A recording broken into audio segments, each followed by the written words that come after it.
Boa noite.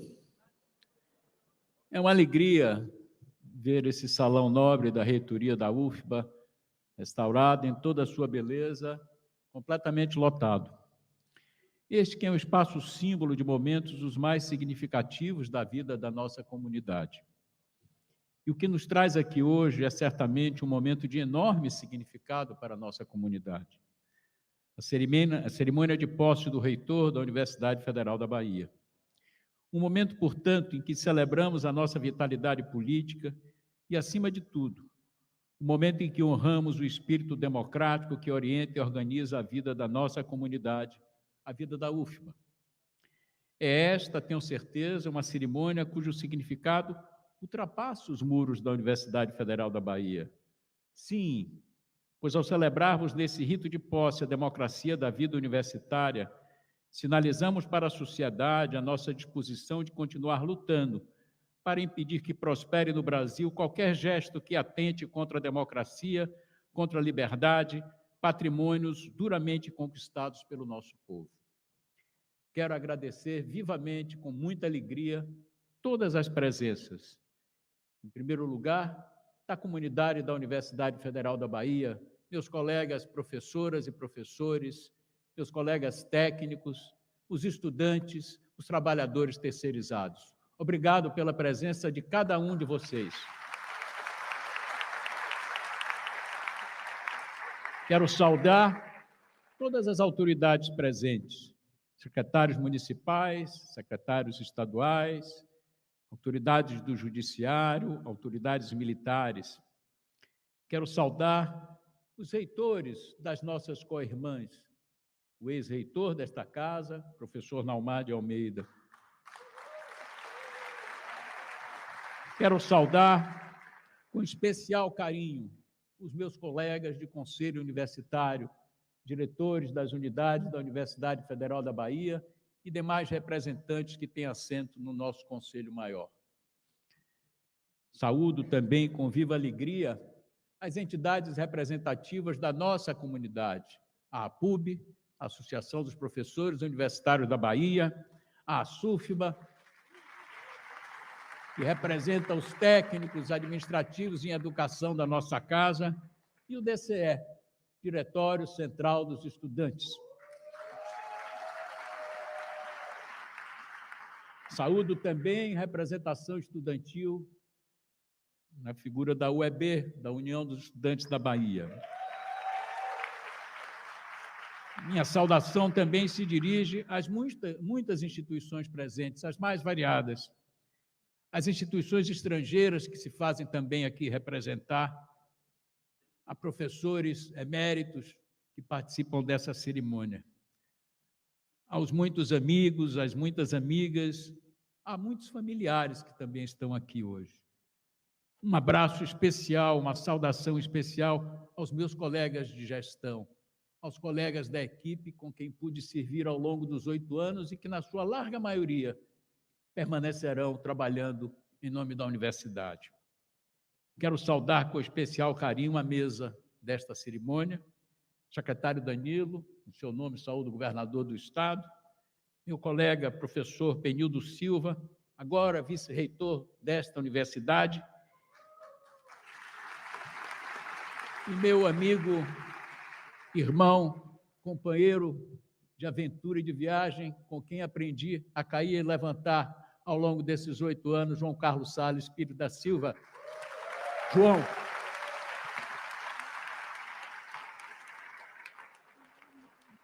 das dezenas de milhares de pessoas que já integraram a comunidade universitária ao longo dos 76 anos de história da UFBA, apenas 15 tiveram a oportunidade de servi-la na condição especial de reitor.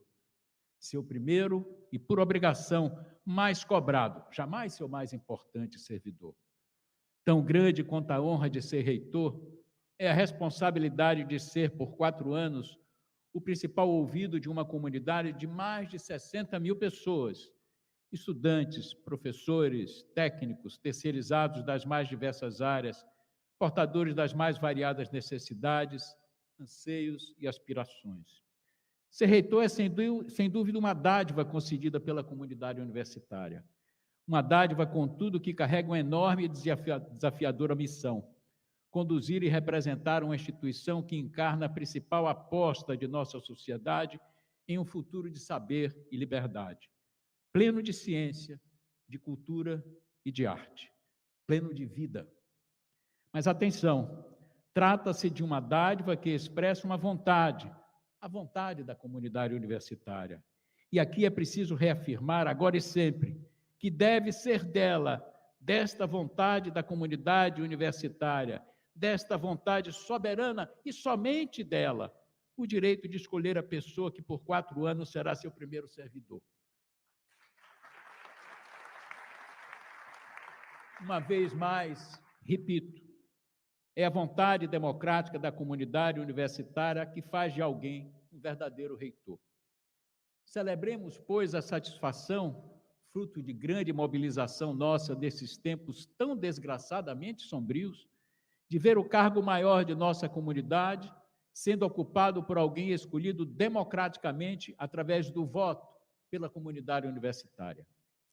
Assim, é com imensa honra que eu, Paulo César Miguel de Oliveira, me apresento nesse belo e restaurado Salão Nobre do Palácio da Reitoria, perante a comunidade da Universidade Federal da Bahia, aceitando a tarefa de ser o 16º membro em sua história a preencher com corpo, mente, coração e espírito, e uma incontida alegria guerreira, o cargo magnífico de reitor, autorizado pelos 10.172 votos recebidos da comunidade universitária,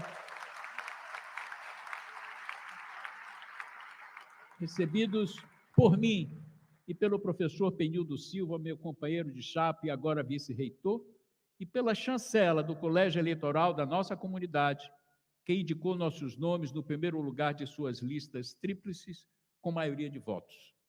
Permitam-me, então, como que apresentando, visitar rapidamente tempos e lugares que me fizeram chegar até aqui. Primeiramente, registro a casa que me fez.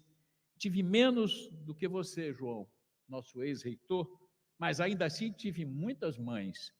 3 ao total. Vejam, 3 se eu não contabilizar meu avô, Severino, que soube sempre ser pai e mãe. As mães, Laurinda, a que sentiu as dores do parto, Rosa, a avó que se fez mãe, e Celeste, a mãe maior, quanta saudade, a mãe que sentiu as dores de me ver crescer.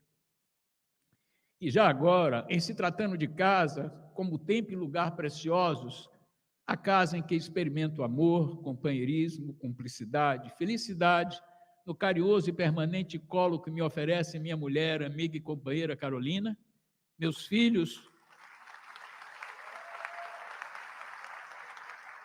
meus meninos, já quase homens, Rodrigo e Diego, minha sempre menina Flora e minhas pequenas netinhas, Marina e Malu. Entre infância e adolescência, outra casa fundamental é registrar o longo e tempo e belo lugar que me formou, o Colégio Maristas, onde estudei como bolsista, graças que devo ao saudoso irmão Aquiles Escapim, diretor do Maristas na altura, e eu agora, centenário, doutor Paraná, não é o médico, é o pai do médico. Este, uma espécie de pai amigo trazido pela vida, sempre pronto a estender a mão e a ajudar. Aliás, o que não me faltaram vida fora foram muitas mãos sempre dispostas a ajudar. E aqui aproveito e já celebro com imenso carinho mais uma das mães emprestadas pela vida. Vou empatar, João, daqui a pouco empato. A querida Gilca Goulart Santana. Nos Maristas, os primeiros embates com o mundo, as primeiras rebeldias, a presidência do Grêmio Estudantil, tantos professores, tantas professoras, minha saudosa mestra Candolina, minha professora Valquíria, que recebi um abraço dela há pouco, antes da cerimônia. Meus colegas, alguns até aqui presentes hoje, e para minha alegria, não é, todos celebrando esse dia importante. 1974 é quando começo a experimentar a UFBA como aluno pela primeira vez. Mais um parêntese, a universidade já entrara bem antes no meu radar. A visão das unidades espalhadas pela Rua Araújo Pinho, caminho diário para os maristas, as passeatas de 67 e 68, quando ainda bem menino, acompanhei os amigos da vizinhança de Brotas que estudavam no Colégio Público Góes Calmon. E a cerimônia de formatura dos cursos da UFBA em 1969, Formava-se, na altura, um conhecido da família em medicina. Formatura que, em protesto contra o regime militar, foi realizada em conjunto no ginásio Antônio Balbino. Certamente, a primeira grande balbúrdia da UFBA que assisti, claro, maravilhado. Pois bem, 2 anos na Faculdade de Direito, 3 anos e meio e a graduação pela Faculdade de Economia, um tempo no curso de formação de ator na Escola de Teatro. Os 5 anos e meio de UFBA, entre 74 e meados de 79, me deram uma formação intelectual sólida e refinada e uma imensa disposição de luta política contra a ditadura civil-militar instalada em 64. Aulas, assembleias e passeatas, professores e o movimento estudantil. Guardo ainda hoje e exibo com orgulho o crachá de delegado da Faculdade de Economia ao Congresso de Reconstrução da União Nacional dos Estudantes, em maio de 1979, honrosa alegria que divido com o também delegado ao Congresso, o então primeiro-ministro de Economia, João Carlos Salles Pires da Silva. Esse tempo, esses anos de UFBA conformaram um tempo e um lugar definitivamente fundamentais na minha trajetória de vida. Em finais de 81, já aí como economista formado, paguei o preço da militância política com que estive envolvido desde o movimento estudantil. Preço de banana, baixíssimo, se considerarmos que outros, muitos outros, tinham pago com a prisão, com a tortura e até com a própria vida a ousadia de enfrentar o regime militar. Fui demitido da empresa pública na qual trabalhava desde que havia me formado em 79. Dificuldades de arrumar novo emprego acabaram fazendo com que fosse experimentar um tempo e lugar bem longe daqui, em Moçambique, terra que, saibam todos, acabou se tornando meu outro país. A questão das colônias portuguesas em África não era uma realidade de todo desconhecida por mim desde a metade dos anos 70. Vibrei com a Revolução dos Cravos em Portugal, que pôs abaixo em 25 de abril de 74 a ditadura salazarista. Lia os artigos publicados em jornais da imprensa alternativa de então, como Opinião em Movimento, artigos sobre a luta armada de libertação nacional das colônias portuguesas em África. Conhecia alguns poemas de Agostinho Neto, assistira entusiasmado, no Teatro Castro Alves, ao 25, filme de José Celso Martínez Corrêa sobre a independência de Moçambique. Mas nada mesmo autorizava-me a supor que em algum momento da minha vida viria morar por lá. Pois bem, cheguei a Maputo, capital de Moçambique, no início de junho de 1982. Cheguei para ficar 2 anos, fiquei 11, entre 1982 e 1993, dos 28 aos 39 anos de idade. 11 anos, tempos duros, duríssimos, tempos de guerra, de 2 guerras. Uma travada pelos trabalhadores contra as desgraças do subdesenvolvimento num dos maiores países africanos. Pouca gente sabe, Moçambique tem mais de 800 mil quilômetros quadrados. E, na altura, era um dos 5 países mais pobres do mundo, profundamente marcado pela herança perversa de séculos de colonialismo. Essa guerra, guerreei na linha de frente, ao longo dos 11 anos, como diretor financeiro de uma grande empresa estatal moçambicana, TDM, Telecomunicações de Moçambique, o que me legou um aprendizado único, intenso e irrepetível. A outra guerra, travada pelos soldados, uma guerra com balas, mortes, horror e destruição. Uma guerra que ceifou a vida de milhares e milhares de cidadãos moçambicanos e de muitos estrangeiros e destruiu boa parte da infraestrutura do país. Uma guerra conduzida e financiada por interesses que mais correspondiam ao xadrez das forças que se enfrentavam no terreno da Guerra Fria do que as divergências político-ideológicas e estranhamentos étnicos que supostamente separavam os moçambicanos. Também nessa guerra foi imenso o aprendizado. Aprendi especialmente o valor da solidariedade, algo a que nos obrigávamos os estrangeiros e que pude praticar intensamente, em particular no seio da Abraço, a atuante Associação Brasileira de Solidariedade ao Povo Moçambicano, organização que tive a oportunidade e a honra de presidir durante algum tempo. Lembrar Moçambique, perdoe-me se me estendo nas lembranças, é lembrar de muitos camaradas moçambicanos.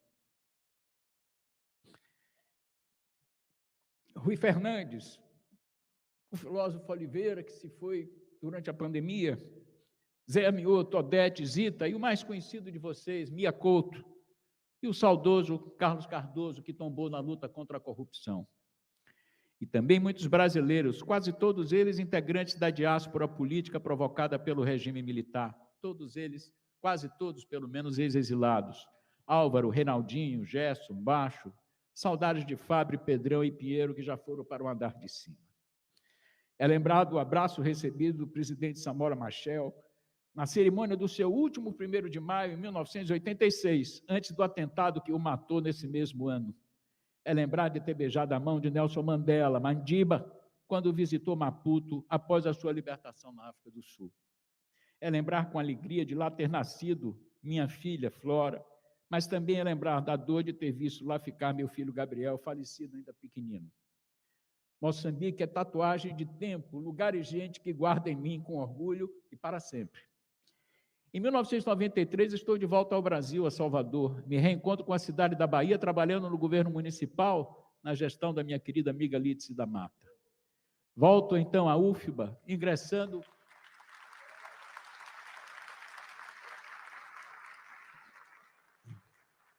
Volto, então, à UFBA, ingressando na pós-graduação, primeiro no mestrado, no NPGA, da Escola de Administração, está aqui minha orientadora, professora Tânia Fischer, e a seguir no doutorado, no pós-com, na Faculdade de Comunicação, onde tive a orientação do querido amigo Albino Rubim.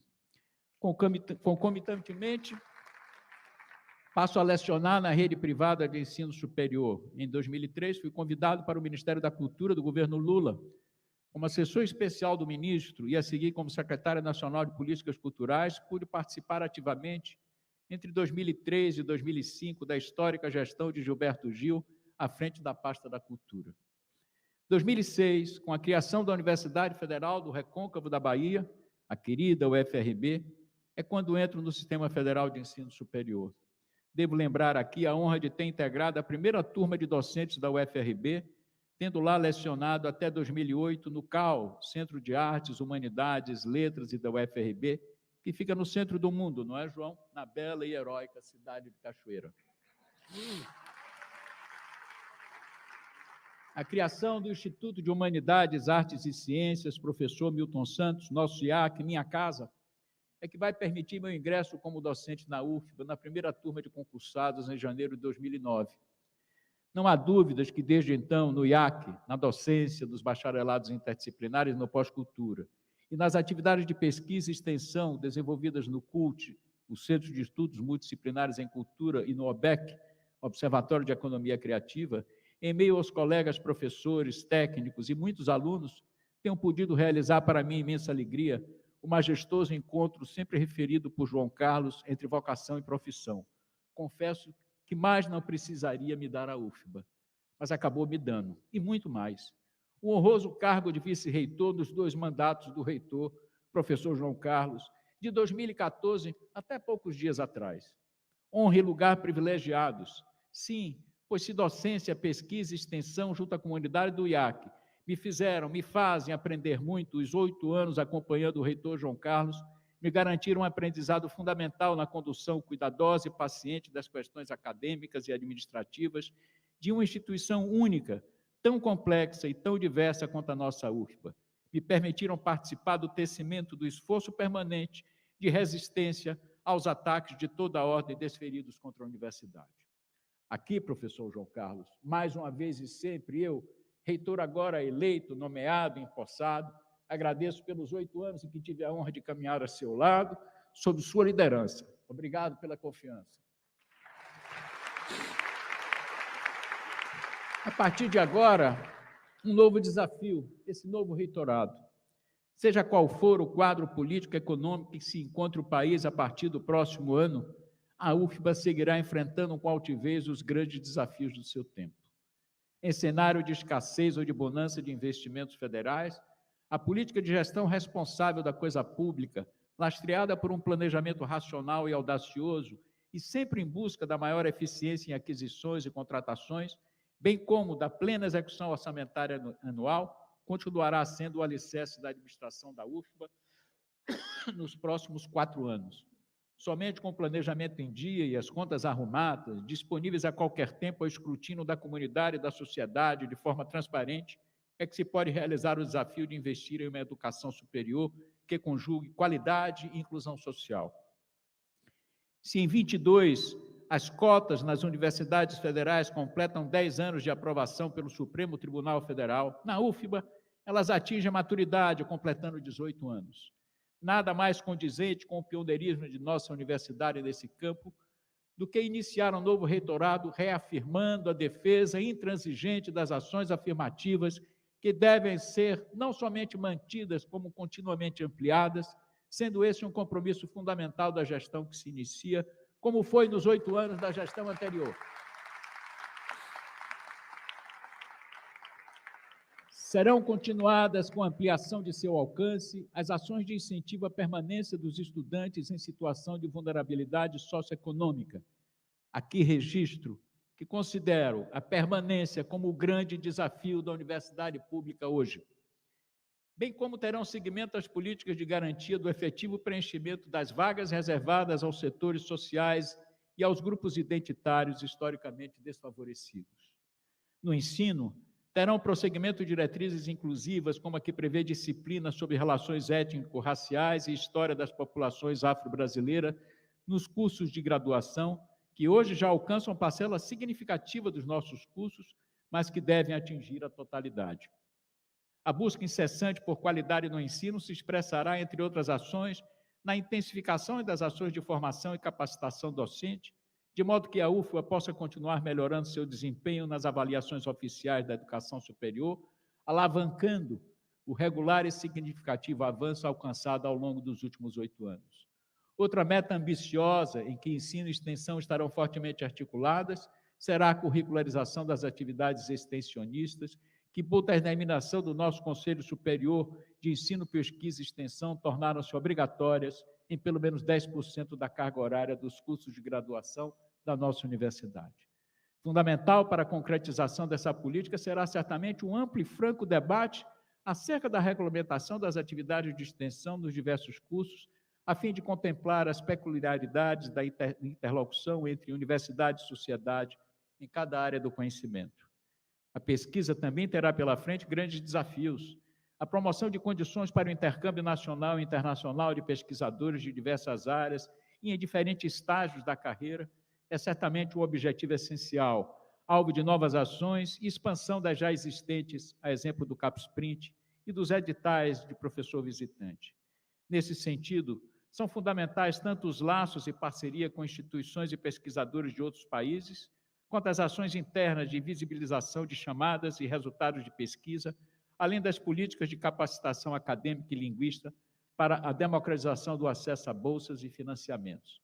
Projetos em cursos financiados por agências de fomento continuarão sendo geridos com o zelo e o diálogo característicos da gestão anterior, e novas propostas serão incentivadas, respeitando a tradição de excelência em pesquisa das diversas áreas da UFBA, mas sem jamais descuidar da isonomia necessária para o equilíbrio e a unidade da universidade. A pesquisa na UFBA não há de aprofundar hiatos, criar guetos, nem promover exclusões, devendo-se reafirmar o compromisso com a melhoria horizontal das notas dos programas nas avaliações oficiais da pós-graduação. E não posso deixar aqui de, mais uma vez, João, mostrar como sua gestão à frente da universidade produziu efeitos absolutamente merecedores de aplauso. Acaba de sair o resultado da avaliação da CAPES, que estranhamente é sigilosa, mas que podemos dizer, em tom geral, já que não é possível avançar com notas em particular, que o resultado da UFBA merece todo o nosso aplauso. Aplausos.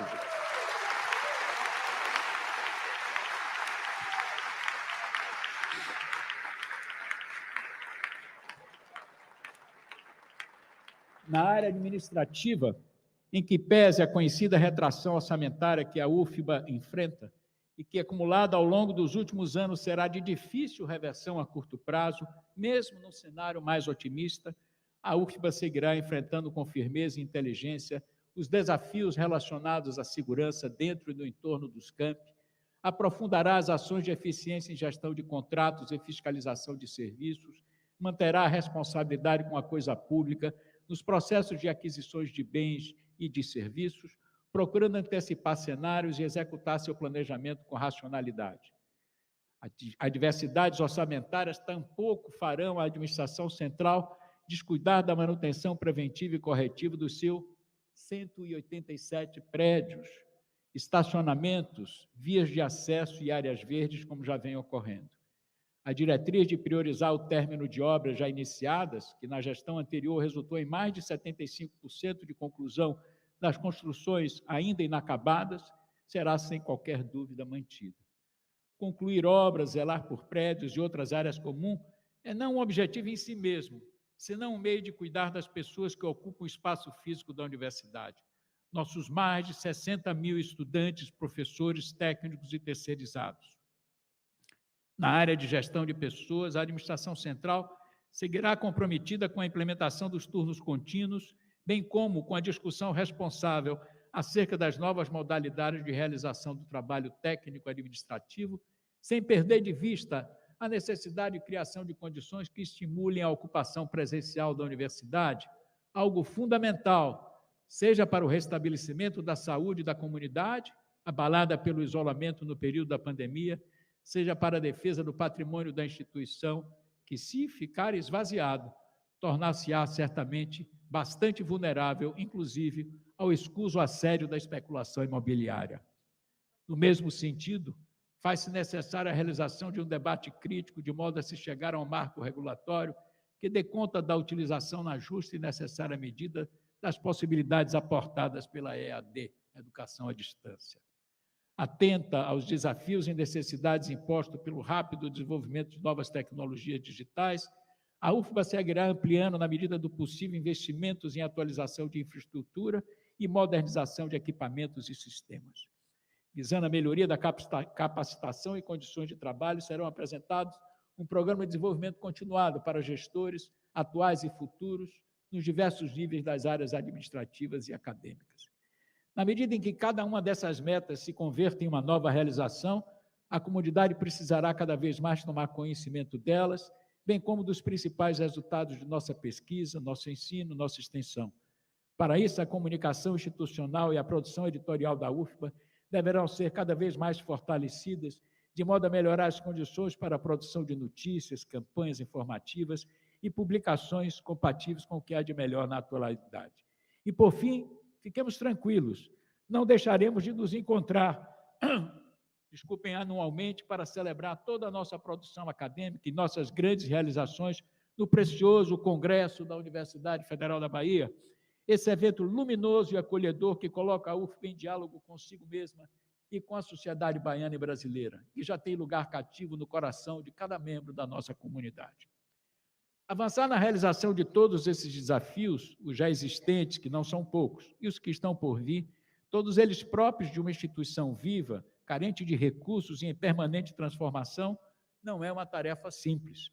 Qualquer gestor de uma instituição de 76 anos herdaria grandes desafios, mas é sorte de poucos, ou talvez suspeito, uma grande sorte exclusivamente minha, herdar também as tantas virtudes legadas por uma gestão que entregou, além de um memorável conjunto de realizações, a casa arrumada, as contas organizadas, as relações harmonizadas, sem prejuízo de nossa salutar polifonia. Enfim, a aura da universidade restaurada.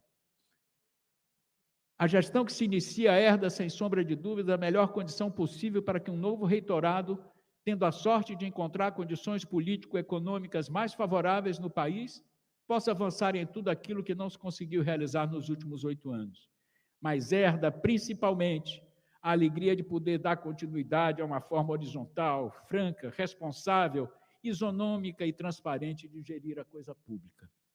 O imensurável conjunto de dificuldades porque nossa universidade passou nos últimos anos, foi também uma oportunidade para que ela se unisse. E a unidade que a Universidade Federal da Bahia conquistou nesses 8 anos foi resultado de um árduo e incessante trabalho de diálogo, em que a escuta às necessidades da comunidade encontrou uma firme capacidade de liderança, capaz, ora, de encaminhar respostas imediatas, ora, de explicar as razões pelas quais uma ou outra solução não era possível. E assim a UFBA soube conversar, soube sopesar os múltiplos e legítimos interesses vocalizados por grupos, unidades ou áreas de atuação, sem quebrar a balança comum a todas elas, a universidade. Portanto, se nos últimos anos as decisões do Conselho Universitário foram tomadas quase sempre por unanimidade, certamente não se tratou da unanimidade burra da máxima rodriguiana, ao contrário, verdadeiramente burra é a incapacidade de enxergar a urtidura de interesses e ponderações contida em cada decisão tomada coletivamente, síntese das vozes de cada um dos conselheiros e conselheiras, no uso sóbrio, racional e responsável de sua parcela de poder, em nome desse grande ente coletivo que é a Universidade Federal da Bahia. Não foi pouco o que a UFBA conseguiu inventar nos últimos anos sob sua liderança, João. Meu caro amigo, meu caro irmão, seu reitorado ousou inventar com sucesso uma unanimidade inteligente. Seria, contudo, demasiado pesado estabelecer para a gestão que se inicia a unanimidade como meta. O que não podemos perder, contudo, é a capacidade de conversar, de dialogar com franqueza, consolidando a maturidade institucional conquistada nesses anos difíceis. Afinal, se os tempos de penúria podem ter favorecido, em alguma medida, a construção dessa unidade, tempos de bonança, e esses terão que vir, e que cheguem já, como já cantou o Madrigal, amanhã será outro dia, não tenham dúvida. Eu repito, tempos de bonança podem sim colocá-la em xeque, a unidade, se em vez de uma direção e racionalidade comuns, esgarçarem-se os ânimos e interesses particulares emanados de pessoas ou grupos, em detrimento do sentimento de universalidade, da generosidade face às desigualdades internas, da busca por um ideal coletivo. A universidade deve ser sempre, portanto, um projeto coletivo, a resultante equilibrada da soma de todas as realizações particulares dos membros e grupos que integram a sua comunidade. Jamais palco da disputa fratricida, tampouco meio, escora ou trampolim para essas realizações. E qual deve ser o nosso ideal coletivo? Permitam-me aqui reafirmar o bordão do manifesto de nossa campanha à reitoria.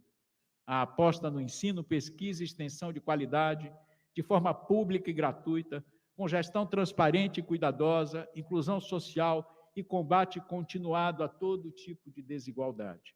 Ora, se estamos de acordo em torno da ideia de que a universidade é um projeto de longa duração, de um futuro de conhecimento e liberdade para a nossa sociedade, não há que se pretender inventar a roda a cada transição de gestão. Mais razoável é, sim, reafirmar a perenidade dos valores que regem essa instituição e trabalhar, quase sempre silenciosa e eficazmente, para proporcionar à comunidade universitária a melhoria contínua de suas condições de trabalho e estudo, favorecendo, consequentemente, a excelência de seus resultados no ensino, na pesquisa e na extensão. Não é necessariamente um reitor nem um reitorado que inova em 4 ou em 8 anos.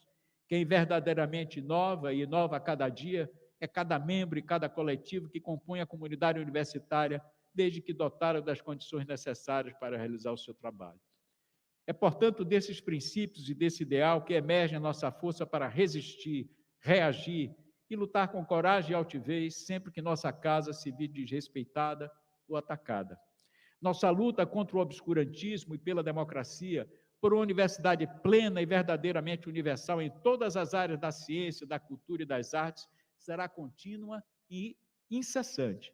Repito, mais uma vez e sempre, não seremos reféns do absurdo, não seremos cúmplices da destruição, jamais seremos servos da barbárie.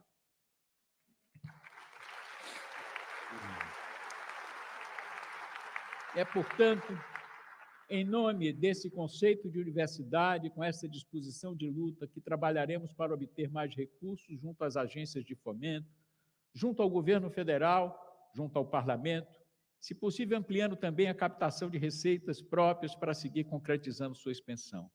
É em nome de um sonho coletivo, que conjuga excelência acadêmica e inclusão social, esse binômio ambicioso que assusta os corações reacionários, que continuaremos trilhando o caminho luminoso iniciado em 1946 pelo reitor Edgar Santos. É em nome da UFBA que tenho agora a honra de representar, como seu primeiro e mais humilde servidor, seu mais zeloso gestor, seu mais dedicado defensor ao longo dos próximos 4 anos. Obrigado, Universidade Federal da Bahia, podem contar comigo.